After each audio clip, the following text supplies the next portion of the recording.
Pernahkah kamu ke toko buku, perpustakaan, atau taman bacaan? Tidakkah kamu merasa istimewa ketika berada di dalamnya? Di sekelilingmu ada berbagai toko dari dunia nyata dan khayal, tempat yang pernah kamu kunjungi dan yang belum, informasi dan cerita dari masa lalu, masa kini, dan masa depan. Semua berpadu, semua berada di dalam genggaman. Saat berada di antara buku, tidakkah kamu merasa menjadi raja dan ratu? Ruang dan waktu seolah menyatu tanpa batas. Kau bisa terbang, melintasi sekat negara dan melewati berbagai zaman.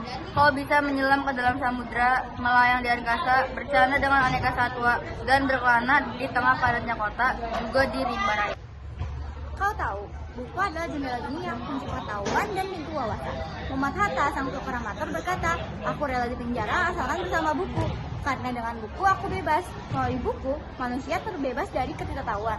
Tempat-tempat yang dipenuhi buku adalah harapan berkembangnya pengetahuan dan wawasan. Apa jadinya jika kota tanpa buku? Pantas sekali disebut kota.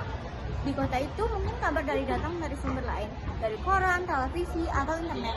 Mungkin informasi dan cerita datang dari cerita nenek moyang, bagai dongeng sebelum tidur. Irama warganya pun tiada beda, bangun pagi bertebaran di muka bumi untuk berbagai keperluan, untuk kembali pulang siang atau sore harinya. Setelah itu mereka berangkat tidur dan memulai lagi hari berikutnya, semua serupa.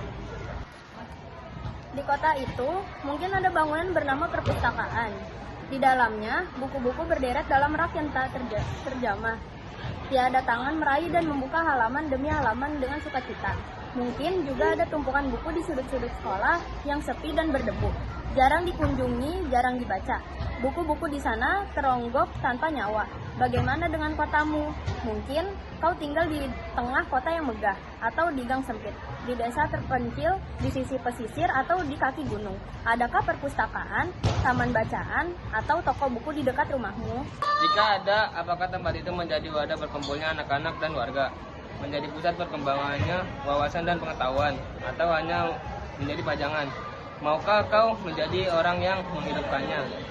Kau bisa mengunjunginya dan mengajak teman-teman membaca dan berbagi cerita di sana.